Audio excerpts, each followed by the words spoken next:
नमस्कार दोस्तों, आज हम बात करने वाले हैं क्लास 10 की चैप्टर है जिसका नाम विकास। फुल कॉन्सेप्ट के साथ इसको पढ़ेंगे और इसमें जितने सारे डिटेल में हम जा सकते हैं उतने डिटेल में जाएंगे।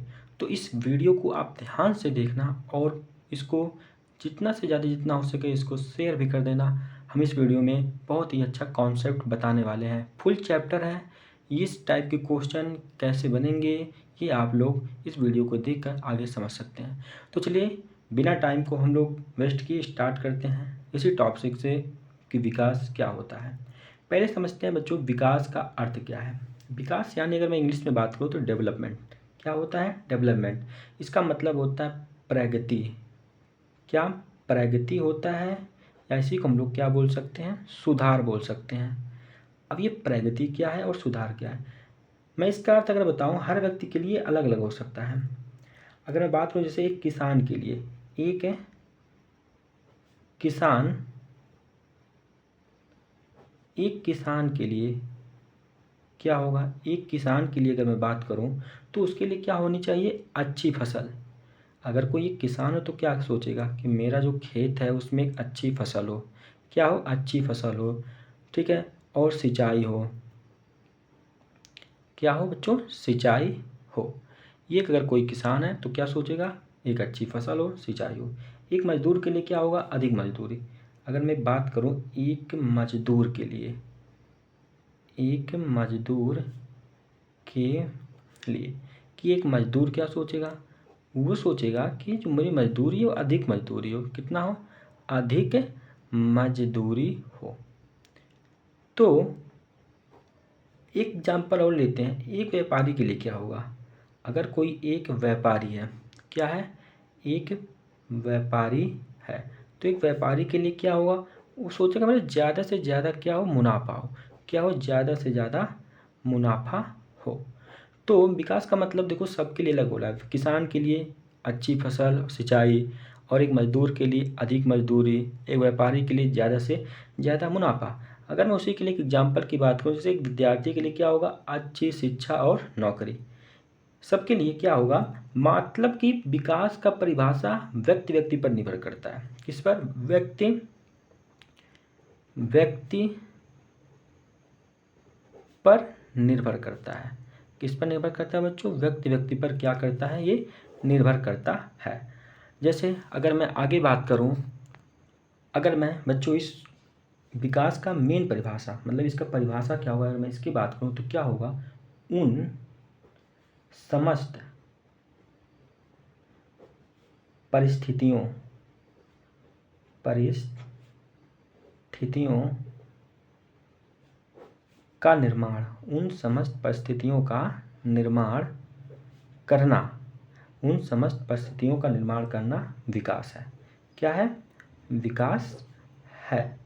जिसमें जिसमें सबको सबको उत्थान का अवसर मिले। क्या मिले? अवसर मिले। ये इसका क्या है जो मेन परिभाषा है। तो इतनी चीज़ें क्लियर हो गई। अब मैं एक टॉपिक बात करूँगा कि ये जो प्रति व्यक्ति आय, ये प्रति व्यक्ति आय क्या होता है इसको जानने की कोशिश करेंगे। तो क्या होता है? देश की कुल आय मतलब देश में जितनी आय है अगर मैं उसका डिवाइड करा देता हूँ कुल जनसंख्या से तो क्या प्रति व्यक्ति आय निकल के चली आएगी। तो क्या होगा? देश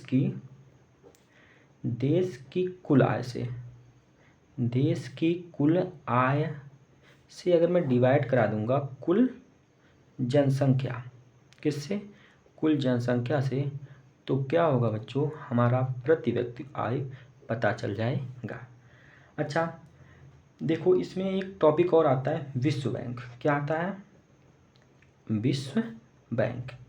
विश्व बैंक का मतलब क्या है? समृद्ध देश। विश्व बैंक के अनुसार क्या होगा? समृद्ध देश। ये क्या कहता है? समृद्ध देश। या फिर मैं इसी को कह सकता हूँ उच्च आय वाले देश, उच्च आय वाले देश। तो बच्चों विश्व बैंक के अनुसार कोई समृद्ध देश, उच्च आय वाले देश और अगर मैं बात करूं उच्च आय वाले देश या फिर कोई विकसित देश, ये क्या है, इनको जानते हैं विकसित देश। इनके अनुसार क्या होगा, अगर मैं एक लाइन में इनको बताऊं कि वे देश जिनकी प्रति व्यक्ति आय, मैं लिख देता हूं, आप ध्यान से देखो, वे देश, क्या, वे देश जिनकी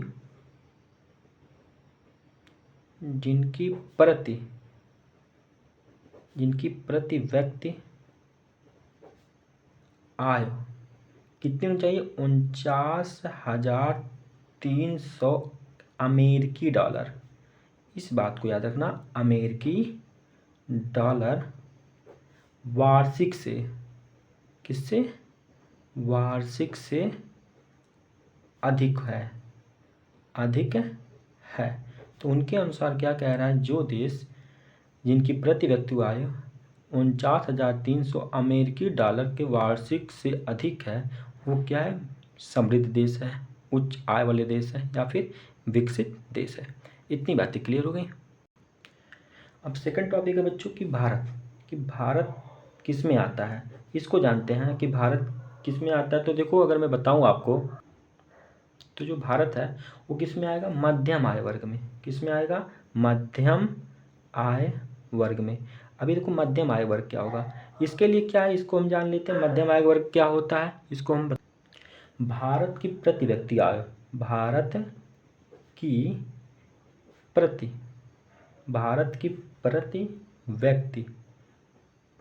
प्रति व्यक्ति आय 6700, कितना, 6700 अमेरिकी 6700 अमेरिकी डॉलर वार्षिक है। 6700 अमेरिकी डॉलर वार्षिक है। तो कहने का मतलब यह है बच्चों, अगर किसी व्यक्ति की आय यानी प्रति व्यक्ति की आय अगर 6700 अमेरिकी डॉलर वार्षिक है, तो वह किस में आएगा, मध्यम आय वर्ग में आएगा। ये हमारा टॉपिक था। मैंने विकास से स्टार्ट किया। विकास क्या होता है, प्रगति या सुधार उसको बोलते हैं। इसको मैंने बताया, सबके लिए अलग अलग विकास के मापदंड हैं। व्यक्ति के बारे में बताया, व्यक्ति पर निर्भर करता है। उन समस्त परिस्थितियों का निर्माण करना विकास है, जिसमें सबको उत्थान का अवसर मिले। इतनी चीज़ें क्लियर हो गई बच्चों। अब देखो, अब है अगला टॉपिक, आय और अन्य मापदंड। क्या है, आय। बहुत ही आराम से पढ़ेंगे ताकि एक एक चीज़ें क्लियर होती जाए, ठीक है। आय और अन्य मापदंड, ये क्या है, इसको हम लोग जानेंगे। अन्य मापदंड, ठीक है सर, ये क्या होता है, आय और अन्य मापदंड। देखो, मैं इसमें आपको बताऊंगा। जैसे मैं बता दूं, लोगों को सिर्फ बेहतर आय ही नहीं चाहिए, बल्कि क्या चाहिए, सुरक्षा होनी चाहिए, एक आज़ादी भी होनी चाहिए, आदर और सम्मान भी चाहिए। अगर इसीलिए जब हम विकास की बात कर रहे हैं, तो उसके लिए आय के साथ अन्य मापदंडों पर भी ध्यान देते हैं। मैं बात करूं, अगर कोई इंसान के पास उसकी सुरक्षा है, आज़ादी है, आदर है, सम्मान है, तो ये सब क्या होता है। इसीलिए जब हम विकास की भी बात कर रहे हैं, तो ये आय के साथ साथ मापदंडों पर भी ध्यान देते हैं। मैं लिख देता हूँ इसको, लोगों को सिर्फ बेहतर आय ही नहीं चाहिए। मतलब लोगों को सिर्फ बेहतर आय ही नहीं चाहिए, उनके पास उनका रिस्पेक्ट भी होना चाहिए, सुरक्षा भी होना चाहिए, आज़ादी भी होना चाहिए, बल्कि सुरक्षा भी होनी चाहिए। क्या होनी चाहिए, बल्कि सुरक्षा, आज़ादी, आदर और सम्मान भी चाहिए। तो क्या मैं इसमें ये समझ सकता हूँ कि क्या बात हो रही है। इसमें बात हो रही है कि सुरक्षा भी होनी चाहिए, आज़ादी भी होनी चाहिए और आदर चाहिए और एक सम्मान भी चाहिए, ठीक है। इसलिए जब हम विकास की बात कर ही रहे हैं, तो एक लाइन और जोड़ देते हैं। इसीलिए जब हम विकास, इसीलिए जब हम विकास की बात करते हैं, किसकी बात करते हैं, विकास की बात करते हैं, तो आय का साथ तो आय के साथ अन्य मापदंडों पर भी ध्यान देते, आय के साथ अन्य मापदंडों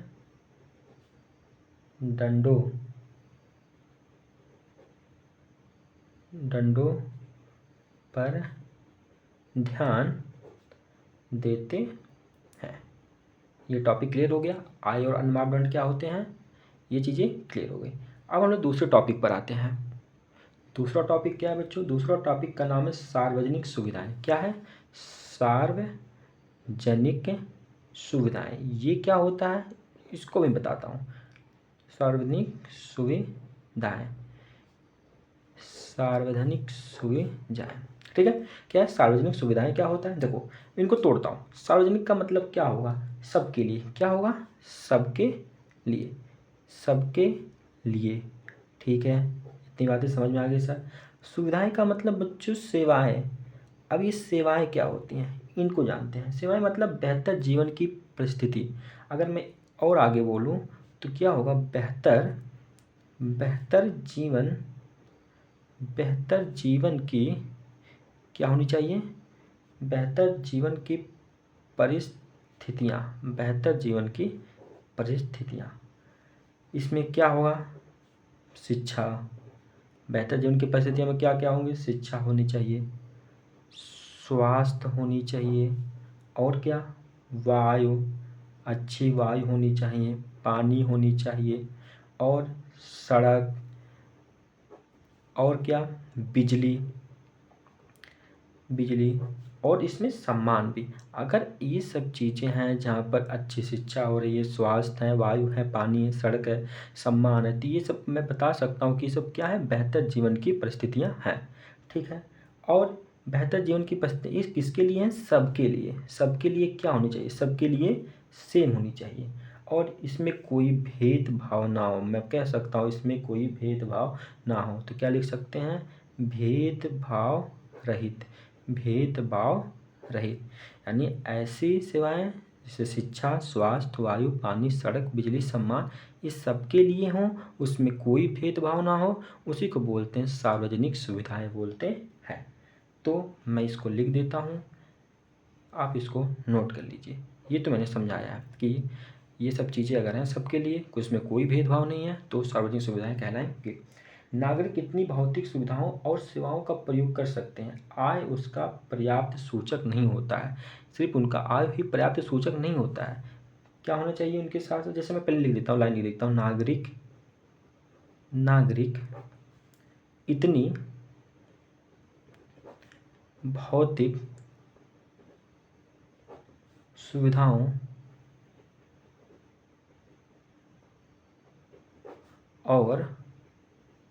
सेवाओं का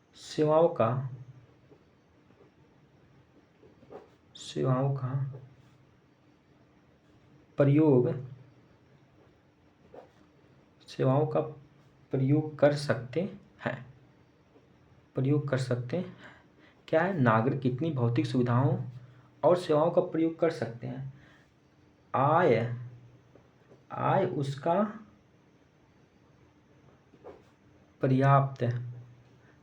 उसका पर्याप्त सूचक नहीं है।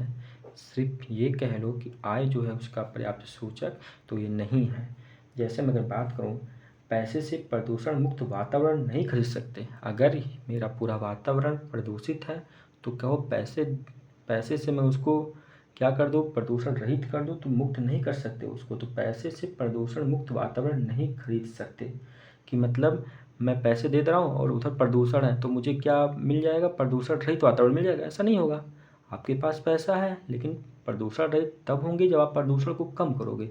तो वही मैं लिख देता हूँ यहाँ पर एक लाइन और, कि पैसे से प्रदूषण मुक्त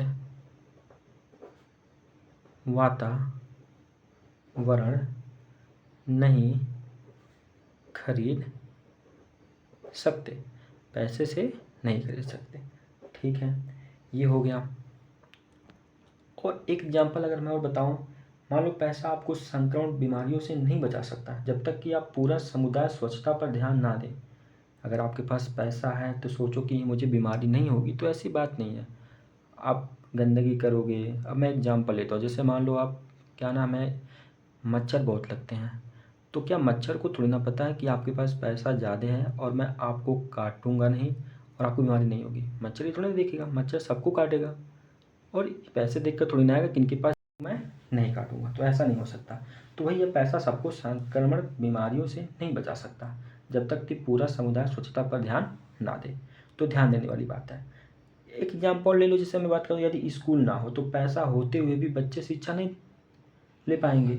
आपके पास स्कूल ना हो तो पैसा आपके पास कितना भी हो, अगर पैसा कितना भी आपके पास हो, अगर आपके पास स्कूल नहीं है तो क्या बच्चे शिक्षा ले पाएंगे? नहीं। तो इसलिए सरकार इन सुविधाओं को सबके लिए उपलब्ध कराती है, इन्हीं को सार्वजनिक सुविधाएं कहते हैं। तो मैं लाइन लिख देता हूँ, यदि यदि स्कूल यदि स्कूल ना हो तो पैसा होते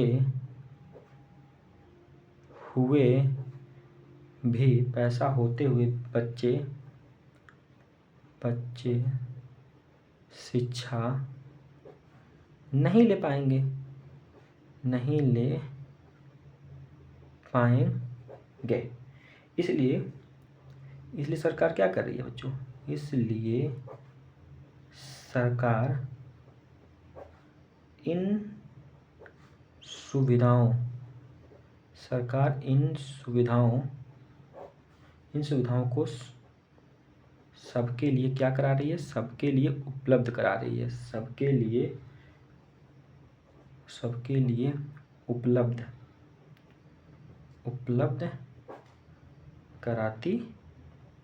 कराती है। और इन्हीं को क्या कहते हैं? इन्हीं को सार्वजनिक सुविधाएं कहते हैं। क्या कहते हैं? इन्हीं को सार्वजनिक सुविधाएं कहते हैं। क्या ये टॉपिक क्लियर हो गई? क्या होता है सार्वजनिक सुविधाएं? ठीक है, कोई डाउट है इसमें? नहीं। आते हैं अगले टॉपिक पर। अच्छा बच्चों, अगले टॉपिक से जाने से पहले मैं एक एग्जाम्पल और आपको बता दूं, बहुत ही अच्छा एग्जाम्पल है। जैसे हरियाणा की जो प्रति व्यक्ति आय है, जो हरियाणा की प्रति व्यक्ति आय केरल से अधिक है। क्या है? अगर मैं बात करूं, हरियाणा की प्रति व्यक्ति आय केरल से अधिक है बच्चों। क्या है? केरल से अधिक है। अभी यहाँ पर आपका क्लियर हो जाएगा। लेकिन क्या होता है, केरल में शिशु मृत्यु दर जो है वो हरियाणा से कम है। अब आपको ये बातें पता होनी चाहिए कि क्यों कम है। क्या आपको पता है? मैं बताता हूँ। इसलिए कम है क्योंकि देखो, जो केरल के लोग हैं वहाँ पर उनके स्वास्थ्य जो है, शिक्षा पर बहुत काम किया है यहाँ पर। इसीलिए इसको क्या, सार्वजनिक सुविधाएं बेहतर है यहाँ पर। इसीलिए यहाँ पर क्या, इनकी सार्वजनिक सुविधाएं बेहतर है। जो केरल है, मैं एक लाइन और लिख देता हूँ, जो केरल है, केरल ने किस पे ध्यान दिया? स्वास्थ्य पर। किस पर? स्वास्थ्य पर, शिक्षा पर। आपको पता ही होगा ये सब बातें। शिक्षा पर बहुत बहुत काम किया। क्या किया? बहुत काम किया। यहाँ पर सार्वजनिक सुविधाएं बेहतर है। यहाँ पर क्या है? सार्वजनिक सुविधाएं बेहतर है। सार्वजनिक सुविधाएं क्या है? बेहतर है। अब देखो क्या करे, हरियाणा के जो प्रति आयु व्यक्ति है केरल से अधिक है, मतलब केरल से अधिक है। लेकिन फिर भी देखो, केरल में शिशु मृत्यु दर हरियाणा से कम है। हरियाणा में जितना होता है उससे कम है केरल में। इसलिए कहा जाता है इसको कि सार्वजनिक सुविधाएं किसकी है? बेहतर है। किसकी बेहतर है? केरल की सार्वजनिक सुविधाएं बेहतर है बच्चों। ठीक है, अब ये टॉपिक आपको समझ में आ गया होगा। अब अगला टॉपिक क्या है बच्चों? अगला टॉपिक है मानव विकास रिपोर्ट। क्या है? मानव विकास रिपोर्ट। ये क्या होता है, इसको एक्सप्लेन करता हूँ बच्चों, बस वेट करो। मानव विकास रिपोर्ट, याद रखना ये कब शुरू हुआ था, 1990 में, 1990 में संयुक्त राष्ट्र विकास कार्यक्रम, इसको कहा गया, संयुक्त राष्ट्र विकास कार्यक्रम कहा गया। अच्छा, इसमें मानव विकास रिपोर्ट के अनुसार क्या क्या चीज़ें होनी चाहिए, प्रति व्यक्ति आय, बस क्या होनी चाहिए, प्रति व्यक्ति आय, यानी जो आय है व्यक्ति की वो कितनी होनी चाहिए, ये हमें पता होना चाहिए, प्रति व्यक्ति आय। दूसरा, शिक्षा स्तर, उनका शिक्षा किस लेवल का है, ये भी। और तीसरी बातें, स्वास्थ्य सुविधाएं, कि वहाँ की स्वास्थ्य सुविधाएं कैसी हैं। इन 3 बातों से मानव विकास का रिपोर्ट का क्या चलता है, पता चलता है कि व्यक्ति की प्रति आय कितनी है, उनका शिक्षा स्तर कैसा है, स्वास्थ्य सुविधाएं कैसे हैं। ठीक है, अभी क्लास 10th में हमें इतना ही जानना है, जब आगे टॉपिक के बारे में आएगा तो बता देंगे। बस अभी क्लास 10th में बस इतना जानना है। मानव विकास रिपोर्ट 1990 में हुआ था, ये उसका शुरू हुआ था, लेकिन प्रति व्यक्ति आय और शिक्षा स्तर, स्वास्थ्य सुविधाएं सही मानव। फिर अब अगला टॉपिक क्या बच्चों, विकास की धारणता। ये क्या है, देखो, विकास की धारणीयता, विकास की धारणीयता, इसी को धारणीय विकास भी बोल देते हैं। क्या बोलते हैं, धारणीय विकास, या फिर कह दें सतत विकास। क्या बच्चों, सतत विकास। ये इसका मतलब होता है जैसे भविष्य की पीढ़ी के जरूरतों को ध्यान में रखते हुए वर्तमान में संसाधनों का प्रयोग करना, उसका सही उपयोग करना। हमारी जो पीढ़ियां आने वाली हैं उनको ऐसी चीज़ों का नुकसान, मतलब कि ऐसी चीज़ों का उनको भुगतना ना पड़े किसी चीज़ के लिए, उस संसाधनों का हम इतना ज़्यादा उसका उपयोग कर दें कि आगे चल के हमारी जो पीढ़ी है उनको उस चीज़ का लाभ ना मिले। तो ही होता है, क्या होता है, भविष्य की, मैं लाइन लिख देता हूँ, भविष्य की पीढ़ी के जरूरतों को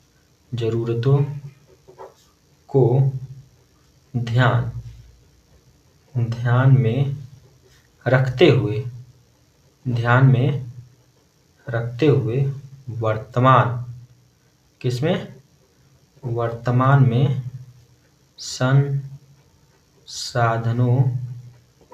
संसाधनों का प्रयोग करना।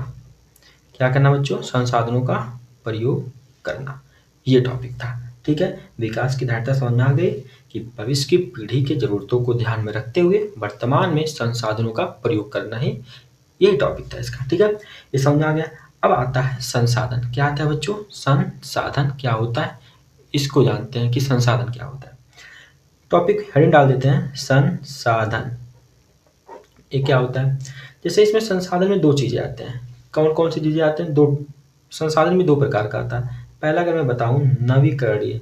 क्या आता है बच्चों, नवीकरणीय संसाधन। इसको अच्छे से पढ़ते हैं। एक दूसरा भी मैं लिख देता हूँ, क्या होता है, दूसरा होता है गैर नवीकरणीय संसाधन। गैर नवीकरणीय संसाधन, दूसरा हो गया नवीकरणीय संसाधन। ठीक बच्चों, आगे समझ में। नवीकरणीय संसाधन और गैर नवीकरणीय संसाधन 2 होते हैं संसाधन के पार्ट। ओके, पहले देखते हैं नवीकरणीय संसाधन क्या होता है। वे संसाधन जिन्हें पुनः प्राप्त किया जा सकता है, ऐसा कोई संसाधन जिन्हें पुनः प्राप्त किया जा सकता है। क्या, लाइन में लिख देता हूं, वे संसाधन जिन्हें पुनः प्राप्त किया जा सकता है, जिन्हें पुनः प्राप्त किया जा सकता है। जैसे मैं एग्जांपल ले लेता हूँ, एक क्या है, भूमिगत जल। क्या है बाबू, भूमिगत जल। जैसे भूमि से क्या निकालते हैं, जल निकालते हैं, लेकिन क्या होता है फिर बारिश जो होता है तो उसका लेवल बढ़ जाता है, तो मतलब ये किस में आता है, मतलब पुनः तो आ जा रहा है, इसी को बोलते हैं नवीकरणीय संसाधन। वे संसाधन जिन्हें पुनः प्राप्त किया जा सकता है। भूमि से जल निकाल लिया, बारिश हुआ, उसका लेवल बढ़ गया तो नुकसान नहीं हुआ, हो गया, ठीक है, फिर से जल आ गया, ये होता है भूमिगत जल का एग्जाम्पल हो गया। अब मैं बात करूंगा गैर नवीकरणीय संसाधन क्या होता है, ठीक है। तो गैर नवीकरणीय संसाधन क्या होता है, जिन्हें दोबारा प्राप्त नहीं किया जा सकता। भाई जैसे मान लो एग्जाम्पल के साथ कोयला हो गया, पेट्रोलियम हो गया, लोहा हो गया, अगर एक बार खत्म हो जाएंगे तो इन्हें पुनः हम प्राप्त नहीं कर सकते हैं। तो मैं लिख देखता हूँ क्या हो जाएगा, जिन्हें जिन्हें दोबारा जिन्हें दोबारा जिन्हें दोबारा प्राप्त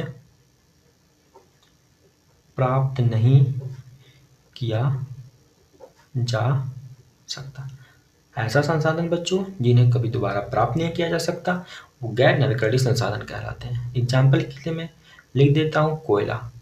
कोयला जब खत्म हुआ तो उसको फिर दोबारा हम लोग नहीं ला सकते। पेट्रोलियम हो गया, पेट्रोलियम हो गया, ठीक है, ये इसके एग्जाम्पल थे। तो संसाधन के कितने पार्ट, नवीकरणीय संसाधन और गैर नवीकरणीय संसाधन। हमने देखा नवीकरणीय संसाधन में वे संसाधन जिन्हें पुनः प्राप्त किया जा सकता है, उसी को हम लोग नवीकरणीय संसाधन कहते हैं। एग्जाम्पल हमने भूमिगत जल का एग्जाम्पल ले लिया है।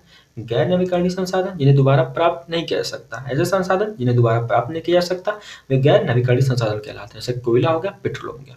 ये क्लास 10 की फुल चैप्टर कॉन्सेप्ट के साथ मैंने इसका नोट्स भी आपको बनाकर समझ लो दे दिया है। आपको सिर्फ ध्यान से इसको रीड करना है, समझना है और इसको लिख लेना है। ये चैप्टर आपका कंप्लीट होता है। अगर ये चैप्टर आपको समझ में आया हो तो कृपया लाइक, शेयर, सब्सक्राइब सब कुछ करें और उसको जहाँ तक हो सके उसको शेयर करें बच्चों, ठीक है।